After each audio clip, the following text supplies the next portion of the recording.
आपण जर भारतातील केंद्रशासित प्रदेशांच्या राजधान्यांचा जर विचार केला, तर सर्वप्रथम राजकीयदृष्ट्या आपल्याला माहीत आहे, की भारतात 28 राज्य आणि 8 केंद्रशासित प्रदेश आहे.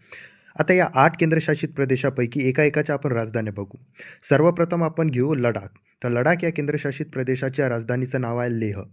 त्याच्यानंतर आपण घेऊ शकतो जम्मू आणि काश्मीर केंद्रशासित प्रदेश. याच्या 2 राजधान्या आहे. एक आहे उन्हाळी राजधानी आणि दुसरी आहे हिवाळी राजधानी.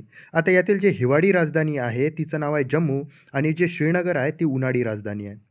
त्याच्यानंतर आपण घेऊ शकतो चंदीगड केंद्रशासित प्रदेश. त्याची राजधानी चंदीगडच आहे. नंतर आपली दिल्लीचा विचार केला, तर दिल्ली जे आहे हे सुद्धा एक केंद्रशासित प्रदेश आहे. याच्या राजधानीचा विचार केला तर हे दिल्लीचं आहे. त्याच्यानंतर आपण घेऊ शकतो दादर नगर हवेली आणि दमण-द्वीप. आता या दादर नगर हवेली आणि दमण-द्वीपच्या केंद्रशासित प्रदेशाच्या राजधानीचं नाव दमनच आहे. नंतर येत असतं पुद्दुचेरी, तर पुद्दुचेरीचीही राजधानी पुद्दुचेरीच आहे.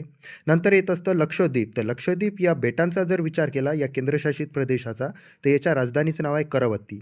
नंतर आहे अंदमान निकोबार द्वीपसमूह. या केंद्रशासित प्रदेशाच्या राजधानीचं नाव श्री विजयपुरम आहे. पूर्वी याचं नाव पोर्ट ब्लेअर होतं. आता या पोर्ट ब्लेअरचं नाव बदलून श्री विजयपुरम केलेलं आहे. तशा प्रकारे हे काहीसं